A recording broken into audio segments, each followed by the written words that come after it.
Welcome to Amplifying Leadership, a podcast for new or seasoned leaders where we share guest stories, information, tips, and more.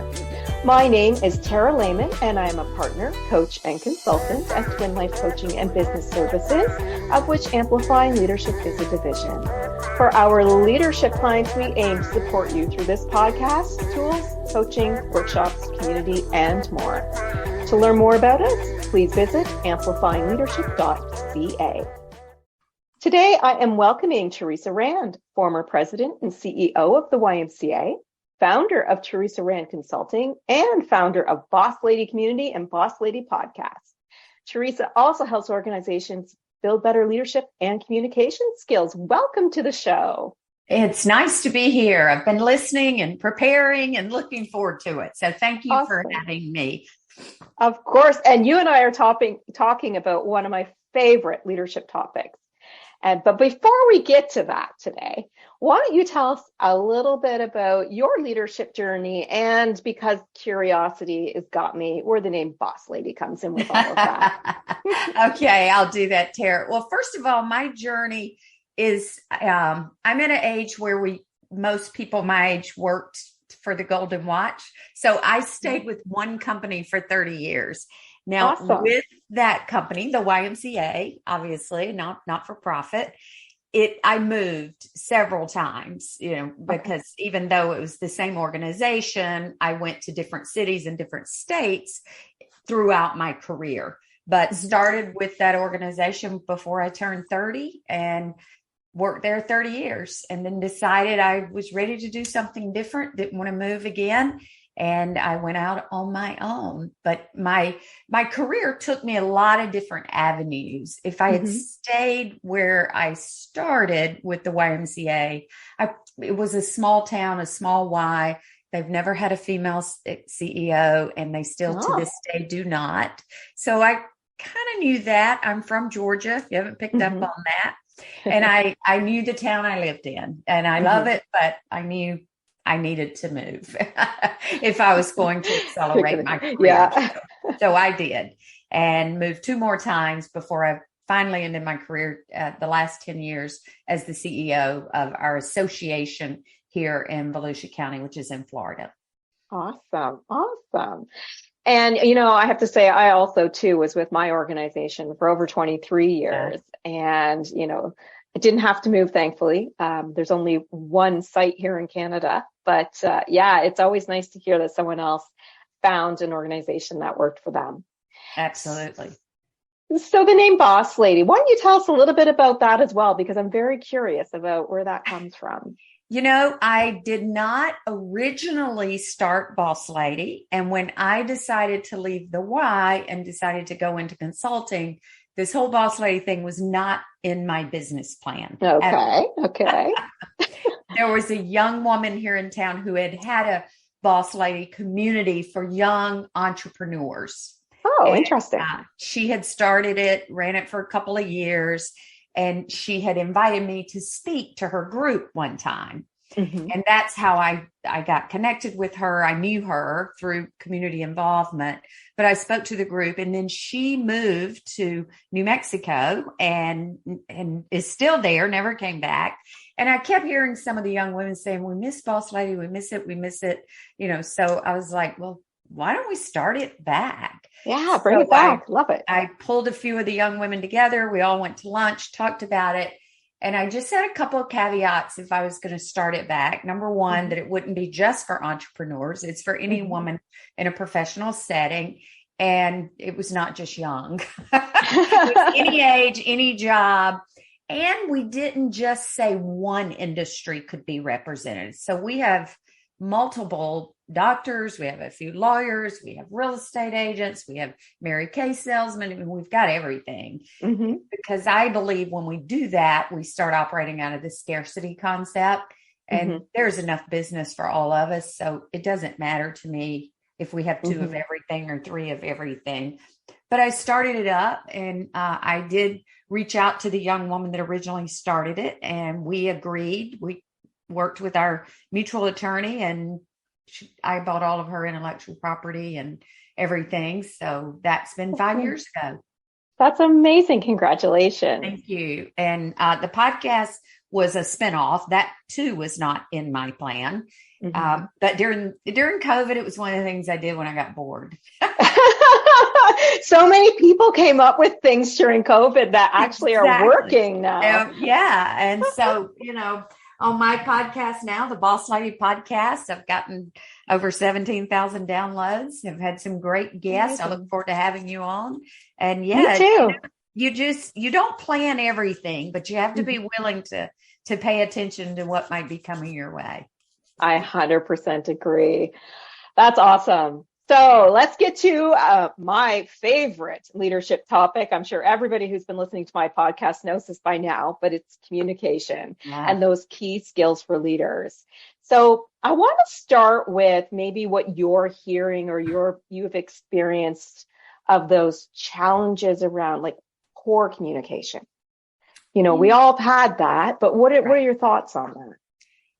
As long as I've been in the working world, communication has always been something that is, I don't want to necessarily use the word problem, but a challenge for companies. The bigger the company, the harder it is to communicate, right, to everyone. And even when you do communicate, one of the biggest challenges is that people hear what you say as opposed to it gets to their ears, but by the time it gets to their brain, it's been filtered by that individual, by their experiences. Everything that's in their suitcase has filtered what you said. So, we've all played the phone game where, or the whisper game. And what we start out by the 10th person, it's nothing like what we started with. So it's forever a challenge. And, we would think that in the world of social media, it would get easier, and it's actually more difficult. I would agree with that. And I mean, just put aside our past and our experiences and everything, we also take in colors differently. We could take in sounds differently. Right. So everything comes to each individual person differently. So awesome challenge. I mean, not awesome as in good, but awesome as in it probably speaks to everyone here. Right. Absolutely. It does. And what I do when I go to a company or work with an individual is we start with a personality assessment. So if I have a team of 8 managers or 8 leaders in a company and there's concern about communication challenges, we start with figuring out what are all the personalities in the room, because that makes a huge difference. Starting with you as the communicator, you cannot communicate to everybody the way you like to be communicated to. So know your audience. The person that hears you is you. Yes. The whole know your audience thing, right? Exactly. Yeah. Great. When it comes to good leadership and effective leadership, what does good communication look like, on a high level, like a pilot's level? Right. What does good communication look like to you? Good communication, the higher you go up, again, sometimes the harder it is to get out a blanket message, if you will, or set a culture for an organization. And a good leader listens more than they talk. Love that quote. You have 2 ears and 1 mouth, so you can hear more than you. Exactly. But there are times when, as a leader, you've got to do a lot of communicating. So there's 2 sides to that coin. You can never over communicate because people don't always hear. So while I say don't over communicate, and then I say listen more than you talk, it sounds like those 2 things don't go together, but you have to decide on an intentional communication plan. It can't just be how you woke up that morning and what you need to deliver. And then you can't deliver the same message the same way to every single individual. You got to work and get it out different ways, very different ways. And a good leader understands that. But still, a good leader listens more than they talk. Yeah.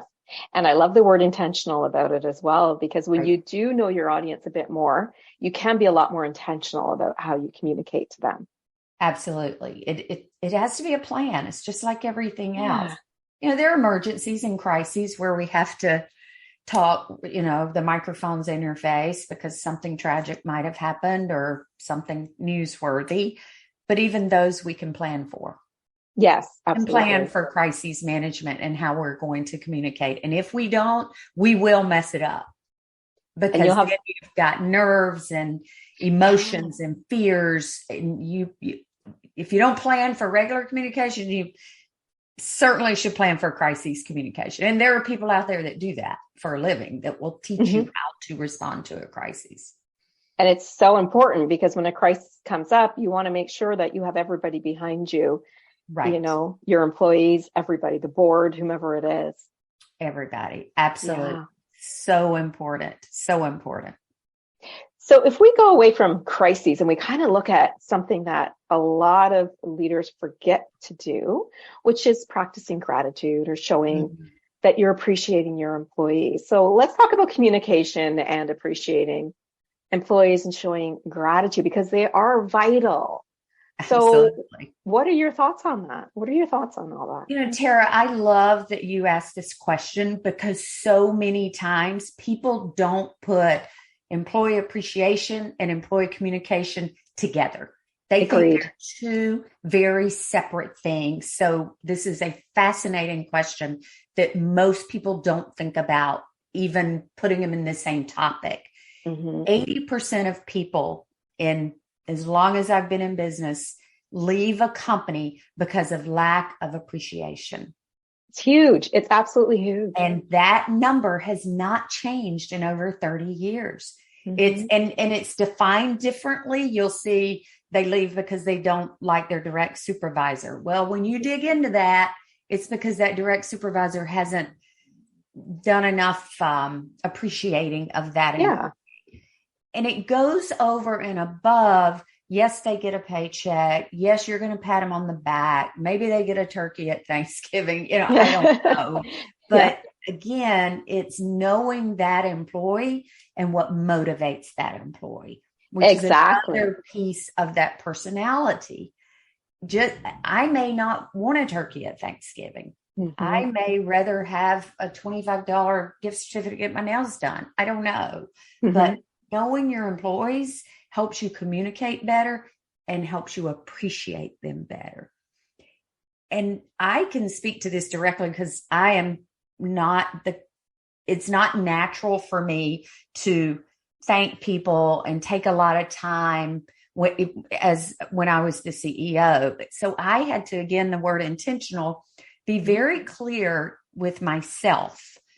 I had a habit of writing 5 notes to 5 employees every day. I love that. Every other day. My first boss did that and taught me that lesson, and I kept that going. And it wasn't just, maybe I overheard them, or maybe they told me their child made the honor roll. Maybe, it doesn't matter. Just something over and above just their basic job duties. It lets you know, number one, you appreciate them, but number 2, they're just not a widget that's working for you. Or a number, right? Being. Yeah. Especially in those large corporations where, you all have an employee number and you sometimes feel like that employee number because no one ever says thank you or congratulations. And I love that you brought up that personal connection. Yeah. Because you should get to know your employees a little bit. We're not saying dig into the deep stuff, right? But to know a little bit about their family. Do they have children, or married? Little things like that you can follow up on. Absolutely. And they love it. And it makes all the difference in the world. It makes all the difference in the world when you take time to have conversations with your employees. And that can still be done online. There are a lot of ways to do it online. It's a little more difficult than it is just walking down the hall, because, I'm working with one client now. Their employees are all over the country. So they don't come to the office, but you can still send a note. You can still intentionally call someone out on a Zoom or a meeting, Teams meeting, hey, Johnny, or even have breakout sessions and say, this is a water cooler breakout session. I'm going to give you 10 minutes, groups of 3, to talk about the football games this weekend or to talk about what you did this weekend. Icebreakers are more important than ever in our meetings because we don't have time or we don't have the opportunity for those water cooler conversations anymore. And I love that you brought that up because I have spoken to a couple other people about the whole remote and hybrid workforce. But when it comes to communication, that can sometimes be more of a challenge. Yeah, right. So, we could feel like Big Brother is watching because people on the leader side don't know how to effectively communicate or be with their employees. Do you have any like a tip that you can share regarding with remote workers, how to ensure you're engaging, but not being micromanaging at the same time? Yeah. It all comes down to trust at the end of the day. If you've got employees that are working remotely, I am not a fan of monitoring an employee that's working remotely. If I kind of feel like if I have to do that, I'm already starting with a trust issue. If they're getting their job done, and they answer their phone if I need them in an emergency between normal business hours. I don't care if they're out walking the dog at 11 o'clock, and I shouldn't get into that, in my opinion, as long as they're doing their job and they're relatively available during business hours. So it all begins with trust. And then we can still do one-on-ones. We can still do, again, my favorite is doing mini breakout sessions when you have a meeting. Obviously, when you're all in the same building, you don't have to do that because you go to lunch together, you do those things, but we're missing that now. And there are ways to connect, maybe have a virtual happy hour where everybody. I've been to a couple. Exactly. On Friday afternoon at 3:00, just to shoot the breeze, whatever. Yeah. It's not difficult and it's not expensive. It can actually be. Yes. But if you decide that you're going to have that virtual, drink after work or whatever, so you schedule half an hour, an hour, people can come and go as they please. Exactly. It's great connecting with their team members, in a different way. Yeah. And I love that you mentioned that because I love it as well. The whole water cooler chat, maybe you schedule 15 minutes a day where everybody just gets to chit chat about whatever they want, right? That's wonderful. That's wonderful. Yeah. So when it comes to leadership and communication, besides, of course, what we've already discussed, which are lots of things, is there anything that you feel the leader should put into their toolbox that communication is key? We've talked about personality assessments, but I want to spend a minute. I'm not an expert in this field. I happen to know someone who is, and I've had her speak to my groups many times, Dr. Patricia Baxter, who is an emotional intelligence expert. But everybody should know about emotional intelligence and work on emotional intelligence. Yes. Because that is what makes us different than AI or Bard or anything else. They can never do that. I just wrote an article. AI is not going to take your job. Yeah. It is going to change everything that we do, much like the internet did. How many ever years ago it came, when we had all the same kind of fears and all same kind of hype, and here we are. Yeah, we figure out the good. Some people will figure out the bad. We have to weigh all of that. But we as humans cannot be replaced. And as long as we remember that and we try to make emotional connections with the people we work with, we can make this work and we can have a good team. And it's not babying anybody. It's not expecting them to do their job. It's just really, I think we've come a long way, and the old-fashioned CEO just told everybody what to do and disappeared. We have this opportunity to really connect with people, and this virtual thing is forcing us to do that more. I think you're right. I think you have it there for sure. And it's funny you talk about the AI as well. I'm the same way. I'm like, AI can't replicate our true emotion.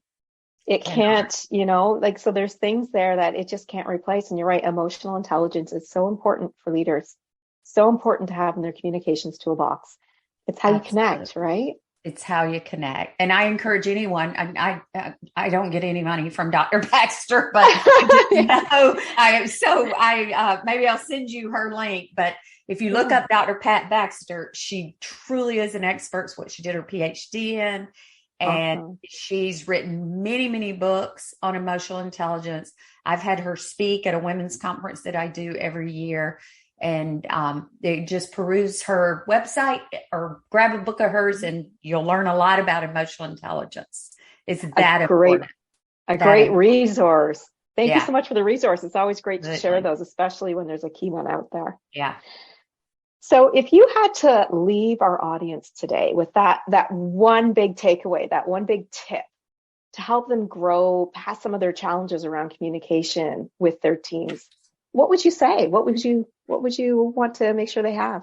What I would say is to know yourself and do that whatever way you can do it. You can go online and buy an assessment. You can hire a coach. That's what I do. You can, there's a million different ways. There's a million different assessments. So I happen to be a fan of Gallup Strengths and DISC and one called Code Breaker. Those are the three in my toolbox. And I'll be glad to give your listeners a Code Breaker assessment free if they reach out to me at my contact information, and I won't spam them. They get a 2-page report. That's all they get. If they want to follow up, fine. If they don't, fine. But know yourself, because when you know how you like to be communicated to, it helps you understand that everybody's not like you. Yes. Something you're saying is not clicking with someone. That might be a sign that you need to communicate differently. With them. So the number one thing is to start with you. If I have a executive call me and want me to work with their team, the very first thing I say is, we're going to start with your assessment. And if they say no, I will not work with the team. Yeah. Because a great leader knows. A great leader knows. Yeah. It starts with them. Yeah. Oh, that's awesome. Awesome tip. So if people wanted to reach out to you or find you online, learn more about this free assessment, how can they do that? All they have to do is go to Teresa Rand, and Teresa is without an H, Tara, it's Teresa, Rand, RAND.com. And you'll see everything there. My email's there. You can email me for the assessment. This particular assessment takes less than 3 minutes to take. It's amazing. That's awesome. How accurate it is in less than 3 minutes. That's great. It's a little scary, but yeah, teresarand.com, easy to find. Awesome. And I know you and I could go on for hours about communication, but thank you so much for the tidbits you were able to share today and for being on the show. Awesome. Thank you for having me, Tara. You bet. And we hope that you also enjoyed the conversation with us today. If you are in leadership, or maybe you want to be a leader and you know that support and developing your skills are the way to moving forward on your leadership journey, or perhaps you would like to join a leadership community, please visit amplifyingleadership.ca, a twin life coaching and business services division. Until next time, please be safe and be an amazing leader or leader to be.